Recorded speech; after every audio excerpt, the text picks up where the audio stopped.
Bueno, buenos días, soy Víctor, estás viendo Cárnicas Vilar. Bueno, hoy venimos aquí con el John Deere, la pala, el pincho de atrás porque no puedo cargar aquí los rus porque bueno, está la hierba para segar y dejé el remolque ahí en el camino, pero bueno, no voy a bajar a grabarlo. Pero bueno, vengo con el tractor y la pala que vamos a llevarnos estos rulos que me quedan aquí en Vilalle y a ver, va a ir algo cargado el remolque, pero bueno, a ver si los llevamos en 2 viajes para no tener que volver otra vez aquí y dejar esto limpio y preparado porque bueno, como dije, tengo el remolque en abajo que no puedo cargar y vamos a empezar a cargar a ver si lo cargo en 2 viajes porque como ves está el tiempo, va a empezar a llover, está así en medio de tormenta, no sé, está todo oscuro, pronto va a empezar a llover y nada, no se puede ensilar ni hacer nada, así que nada, vamos a preparar porque gracias que ensilamos rápido esa hierba en Casteu y esta no tiene mucha espera tampoco porque después se espiga y se pasa y tiene que ir una buena hierba para las vacas y nada, esta casi está para segar también, por eso quiero dejar esto libre para guardar los rulos de este año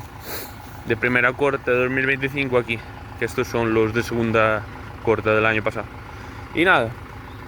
y vamos a hacer eso, no iba a grabar vídeo por esta tontería, que lo que voy a hacer ahora a la mañana, que después vendí la desbrozadora pequeña, esa amarilla que teníamos, a ver si la caro vienen a las 5, y bueno, como vino la reproducción y tal,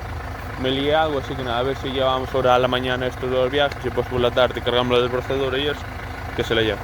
Y así que nada, es lo que voy a estar haciendo hoy, que mucho más, que está lloviendo y tal, cambiamos las limusinas, como viste y tal, iré a ver las vacas y poco más. A ver ahora estos 3 días que vienen así malos de tormenta de agua, a ver si para y segamos primero en Casteu, que me queda ahí unas zonas, y después a ver si segamos y en Francelos, donde están las fincas de las vacas. Así que nada, nos espera trabajo, a ver si por lo menos viene buen tiempo y para esto, que no para de llover. Estamos aquí en Galicia ahora mismo, estamos encharcados, este año no para de llover, seguiu. Así que nada, vamos a empezar a cargar y nada, vamos a empezar a cargar para Casteu y me quedan estos rulos ahí almacenados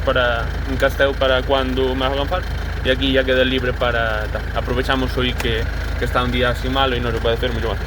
Así que nada, vamos a empezar a cargar y nada, esto es lo de siempre, que no, para que lo voy a grabar, cargar y llevar y punto. Así que nada, venga, gracias por el vídeo, chao.